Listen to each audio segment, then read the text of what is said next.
वहीं दीपावली के अवसर पर बीजेपी के वरिष्ठ नेता और पूर्व मंत्री राजेंद्र राठौड़ ने एनडीटीवी से खास बातचीत में कई राजनीतिक मुद्दों पर खुलकर अपनी बात रखी।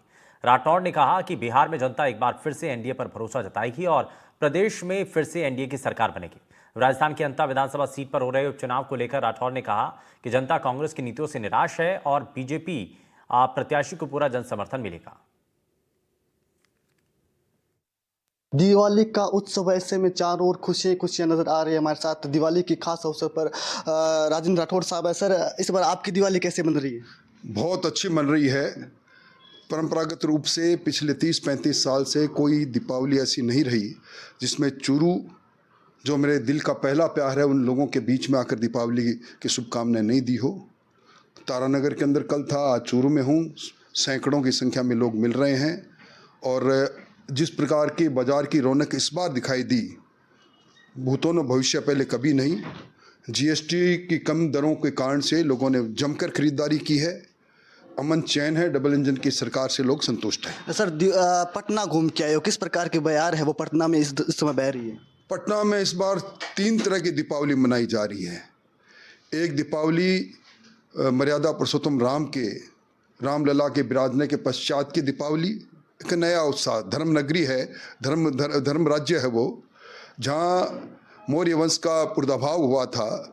दूसरी दीपावली, वहाँ जीएसटी के कारण से जिस प्रकार दरों में कमी आई है, बाज़ारों की रौनक बढ़ी है।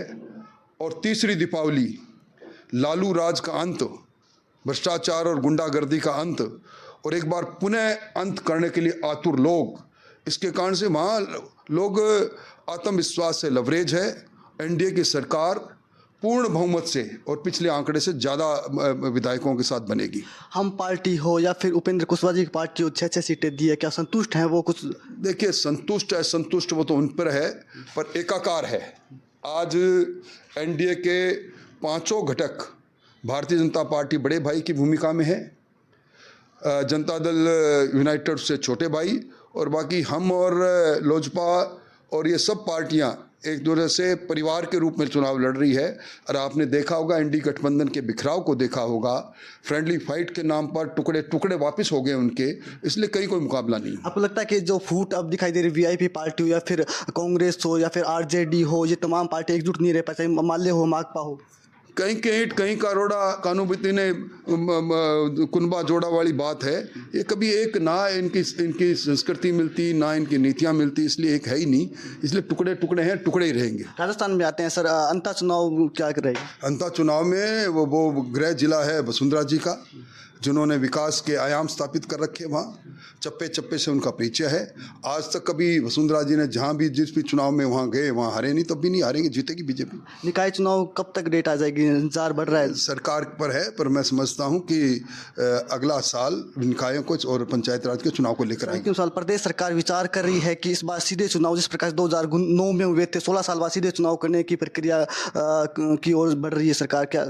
मेरी जानकारी में नहीं। मंत्री का बयान आया था जावर सिंह जी का कि मंत्री के बयान का कोई मायना नहीं, जब तक कैबिनेट फैसला नहीं करेगी तब तक कुछ नहीं होगा। अंतिम सवाल, दिवाली पर क्या कहना चाहेंगे क्षेत्रवासियों को? ढेरों सारी शुभकामनाएं दीपोत्सव पर।